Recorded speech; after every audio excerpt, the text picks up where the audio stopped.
Good morning. అందరు బాగున్నారు కదా అండి.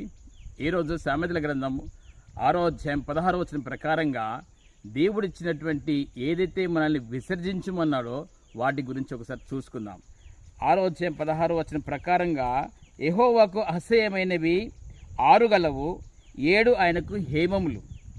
అవేమనగా అహంకార దృష్టియు, కల్లాడు నాల్కయు, నిరపరాధులను చంపు చేతులను, దుర్యోచనలను యోచించు హృదయమును, కీడు చేయుటకు త్వరపడి పరుగులెత్తు పాదములను, లేని వాటిని పలుకు అబద్ధ సాక్షియు, అన్నదమ్ములలో జగడములు పుట్టించువాడును. నా కుమారుడా, నీ తండ్రి ఆజ్ఞను గైకొనుము, నీ తల్లి ఉపదేశములను త్రోసివేయకుము. నా ప్రియ సోదరి సహోదరుడా, ఈ వీటిని మీరు కనుక విసర్జించినట్టయితే, దేవుని యందు భయభక్తులు కలిగి ఉండి దేవుని యొక్క పరిశుద్ధాత్మలో ఉన్నట్టయితే, దేవుని యొక్క